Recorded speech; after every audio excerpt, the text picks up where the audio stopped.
Muebles Andina, el mueble que necesitas está aquí, está al alcance de tus manos. Cotiza tu diseño a los contactos que aparecen aquí en la publicidad y no olvides decirle que vienes de mi parte, ya que hacen un trabajo maravilloso, te lo garantizo. Son muy pocos los peruanos que se podría decir que no tienen haters, entre ellos podría estar Miquel Grau, Francisco Bolognesi, Sideral y obviamente el Inca Garcilaso de la Vega. Sin embargo, ¿sabías que durante un tiempo el Inca Garcilaso estuvo bajo el ojo de la tormenta acusado de plagio? Así es, su mítica obra de los comentarios reales de los incas, entre otras, estuvieron bajo el ojo de la tormenta bajo una supuesta acusación de plagio. ¿Qué hay de verdad en esto? ¿Qué hay de mentira? Al final, ¿qué se dijo? Merlín, ¿debemos desterrar a Garcilaso? Merlín, ¿debemos perdonar a Garcilaso? ¿O debemos entender a Garcilaso? Eso vamos a ver el día de hoy. Sin más ni más, yo soy Merlín, atrás de esa cámara siempre estará mi gato Bigotes. Y ahora están mis gatitos Félix y Toshi, mis gatitos cronistas, listos para explicarte el día de hoy qué fue con Garcilaso. ¿Copió o no copió?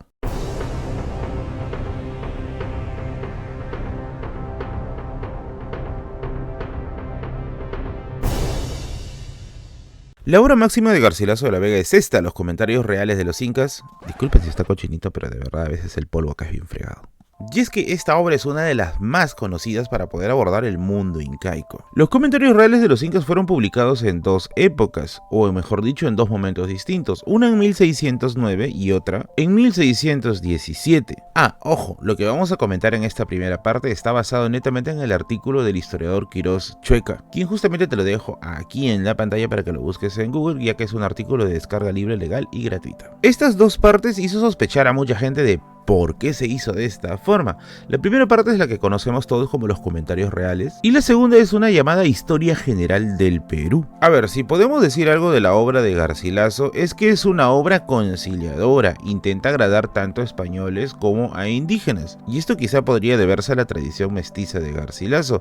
De hecho, no son pocos quienes los acusan de tibio porque intenta agradar a dos públicos para quizá conservar sus dos herencias sanguíneas, y otros de plano ya lo descartan, como el caso de María Rostorowski en su historia del Tahuantinsuyo, en la que sí se manifiesta directamente en contra de Garcilaso en las primeras páginas. Lo cierto es que la versión garcilacista de la historia es una versión que hay que tomarse con mucho cuidado. Yo conozco gente que cita a Garcilaso como si fuera Dios, cuando realmente hay que contrastarlo con otras fuentes de la época, ya que la visión garcilacista es una visión real con respecto a los soberanos, es una visión muy complaciente con respecto a los soberanos y es desdeñosa con el pueblo indígena, aunque también es desdeñosa con el pueblo español. Pero su visión es una de estas historias, como diría la historiadora Cecilia Méndez, incas sí, pero indios no. Bueno, lo cierto es que a lo largo de la historia a Garcilaso le cayeron algunos haters. Por ejemplo, en el siglo XVIII tenemos a Bartolomé Herrera y a Pedro Peralta Barnuevo, quienes la obra garcilacista pues no les cae bien.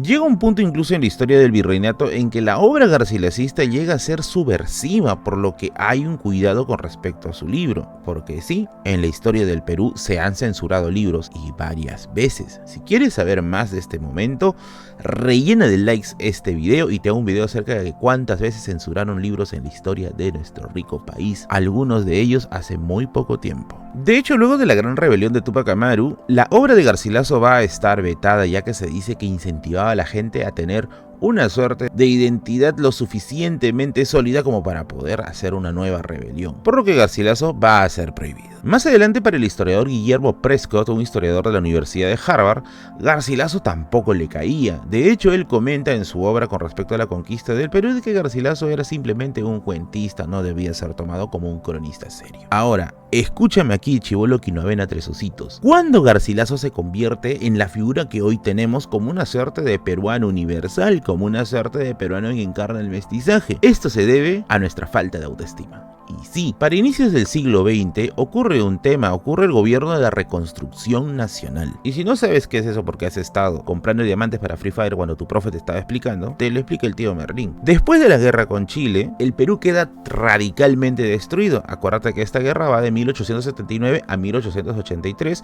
y lo que hace el peruano, en una primera instancia, antes de ponerse xenofóbico como tu tío en la Plaza de San Martín, lo primero que hace es preguntarse en qué hemos fallado. Ahí hay un montón de teorías racistas y todo con respecto al asunto que ya comenté en otros videos, pero quiero enfocarme de algo. Se intentó a través de los gobiernos de reconstrucción nacional buscar algo de lo cual el peruano puede enorgullecerse, puede decir, esto hice bien, esto me inspira, y definitivamente había que buscarle una cara a esto, y la cara fue Garcilaso de la Vega. Así que es a inicios del siglo XX cuando Garcilaso comienza a tener una figura nuevamente mucho más sólida y mucho más bien vista como una suerte de peruano ejemplar, peruano a seguir. Nunca entendí bien por qué ya, pero bueno, algo al menos se ocurrió en aquella época para poder justificar esa figura. Y cuando viene la fama, vienen los haters. Y aquí es donde nace el dilema del video del día de hoy, queridos amigos. Resulta que en 1908, Ribagüero, allá el gran historiador y gran pensador peruano, pero también yo sé que tiene sus cositas con respecto al aspecto político, pero vamos a pasarlo, comparte cartas con un hombre llamado Gonzalo de la Rosa.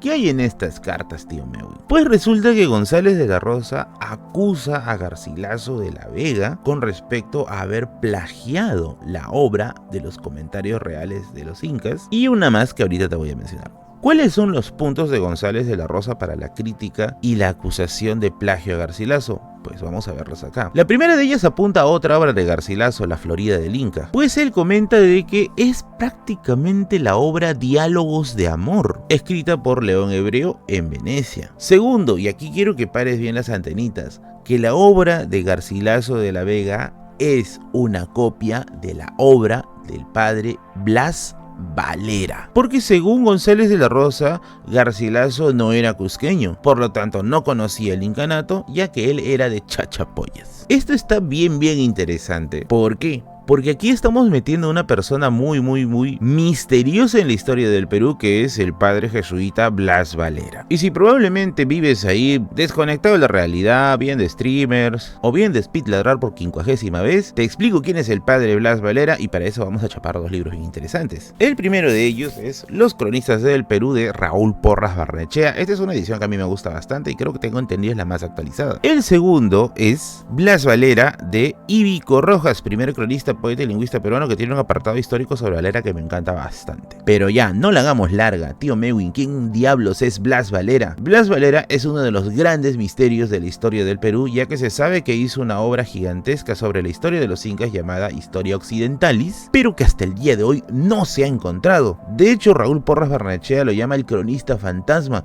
ya que son varios cronistas que escriben sobre los incas, ojo, habiendo leído a Blas Valera, por lo que se puede ver que ha sido citado en otras crónicas, pero la matriz no existe. Por eso es que ahí viene el gran misterio. Blas Valera sí era chachapoyano, era parte de la orden jesuita, y cuando fue mandado al Cusco tuvo mucho contacto con la sociedad indígena. Es a raíz del contacto con la sociedad indígena que él se interesa mucho por la vida de los incas y comienza la obra de su vida, la Historia Occidentalis. ¿Qué escribió allí? Pues no sabemos, porque sencillamente solamente han quedado retazos de su obra, y ahorita vas a saber por qué. Muchos especulan que con la obra de Blas Valera podríamos resolver algunos de los grandes enigmas que tenemos en la historia del Perú, bueno, en el caso de la historia incaica, como por ejemplo respecto acerca de los quipus como un elemento narrativo, dónde están quizá algunas momias incas, cuál fue probablemente la verdadera historia de los incas, ya que recordemos que muchos de ellos alteraban la historia de acuerdo a cómo iban avanzando las conquistas, entre otras cositas más. El tema de todo esto es que Blas Valera no va a ser al parecer bien visto por los jesuitas. Su visión un tanto amable con respecto a los indígenas va a ser objeto de ser visto como una especie de incófilo, si es que existe el término, o incaófilo. No lo sé. Lo que sí sé es que deberías suscribirte a mi sección de miembros del canal.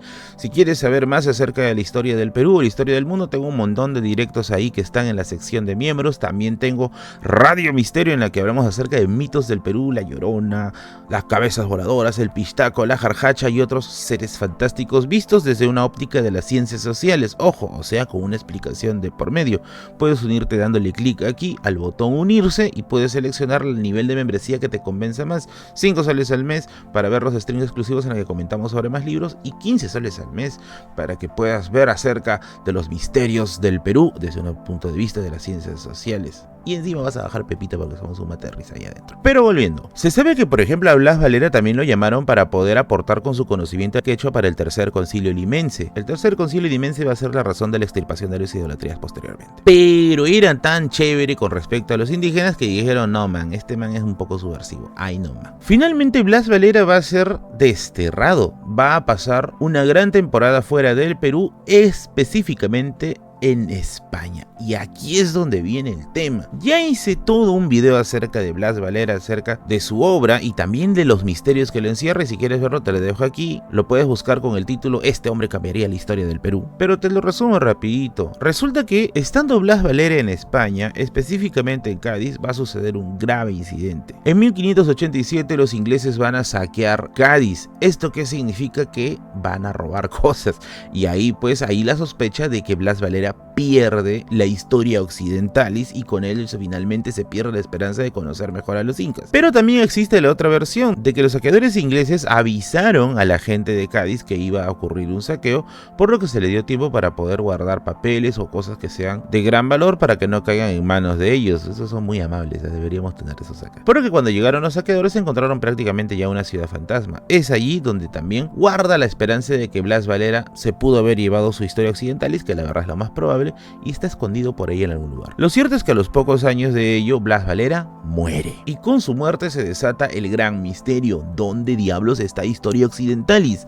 Y aquí aparece nuestro amigo Garcilaso. Resulta que según la historia oficial, Garcilaso recibe algunos retazos de la obra que quedaron producto del saqueo. Porque sí, en la versión oficial, Blas Valera pierde Historia Occidentalis en el saqueo. Y quedaron algunas páginas tiradas en el piso que se recogieron y los jesuitas le dan a Garcilaso diciéndole, te lo encargo mi loco. Y es a raíz de estos papeles con los que Garcilaso puede complementar su obra, justamente la que presuntamente fue vista como una copia o un plagio. ¿De quién? Pues de Blas Valera, de su Historia Occidentalis. A ver, en la versión de González de la Rosa, él dice que cita a Valera, o sea, Garcilaso cita a Valera para poder pasar piola. O sea, para que no lo acusen de plagio. Es como que te cito, pero en realidad gran parte de lo que tú has hecho no lo cito para que pase como mío. Esto evidentemente hace que Ribagüero diga, ¿estás seguro, man? Y Ribagüero comienza a dar sus descargos con respecto a la acusación de plagio a Garcilaso, que son los siguientes. Primero, la acusación con respecto a que Garcilaso no conoce el Perú. Y es que Ribagüero comenta de que Garcilaso es hijo de una princesa inca, por lo tanto sería un tanto forzado pensar de que la princesa no le ha contado nada a Garcilaso con respecto a lo que pudo ser el Perú prehispánico. Tuvo que poseer algún tipo de conocimiento del Perú. El siguiente punto, y creo que es el más lógico, si vas a plagiar, no tiene sentido que cites a la persona que estás plagiando porque estás despertando más sospechas. Entonces, de alguna u otra forma, el plagio sería ilógico si es que Garcilaso citó a Valera. Y sí cita a Valera en algunas partes. Así que si querías robar, no tenías por qué etiquetar a tu víctima. Tercero, y esto es una de las cosas que a mí me interesa mucho y que me parece un argumento sólido, que para la época en la que Garcilaso escribe su crónica, no era obligatorio citar. No es como ahora que tu asesor de tesis te tiene loco con el APA. No, en esa época era más fácil. Tú podías escribir, hacer pasar algunas ideas como si fueran tuyas, pero ojo, porque era la época. No estoy justificando esa hora, chivolo rata. Entonces, como no era una costumbre citar, Garcilaso no tenía pues por qué hacerlo. Sin embargo, lo hace. Y finalmente, lo que puede ser el argumento ya definitivo, Blas Valera era un sujeto mucho más radical con sus ideas sobre el incanato. Era una persona que tenía una afiliación bien fuerte con el tema incaico, cosa que Garcilaso no lo tiene hasta ese punto. Recordemos que Garcilaso tiene una visión más conciliadora entre lo español y lo indígena, muy distinta a la visión de Blas Valera. Por último, acá viene a dar algunas luces el historiador Carlos Araníbar. Y es que Carlos Araníbar también considera que Garcilaso no copió, por una razón interesante. Como ya les dije, en la época no era una costumbre citar a tu fuente, por lo que bueno, podías meter un montón de autores y no mencionar sus nombres. Y de hecho Garcilaso no solamente no cita a Valera, sino también no cita a Cieza de León, no cita a Francisco López de Gomara, en general. Por lo que no era una práctica poco difundida, se hacía en la época y bueno, al parecer González de la Rosa vio esto con los ojos de su época, con los ojos de inicios del siglo XX, por lo que la polémica ahí paró. Sin embargo, por lo que estoy revisando, cada cierto tiempo al parecer revive la idea de un Garcilaso copión, así que si la has escuchado en otro lado, házmelo saber en la caja de comentarios, porque los cronistas de la historia del Perú no están exentos de polémicas. De hecho, hace unos años existió una polémica muy fuerte con respecto respecto a que un cronista no escribió lo que supuestamente se le atribuye, y este fue Guamán Poma de Ayala, en la que supuestamente no es autor ni de los dibujos ni de la crónica, de la nueva crónica de Buen Gobierno, pero eso ya lo traté en este canal, así que suscríbete y revisa los videos, te vas a enterar un montón de historia del Perú y historia del mundo que no conocías, que no necesariamente te han escondido, pero que sí probablemente no lo conoces porque no estás revisando libros. Nos vemos.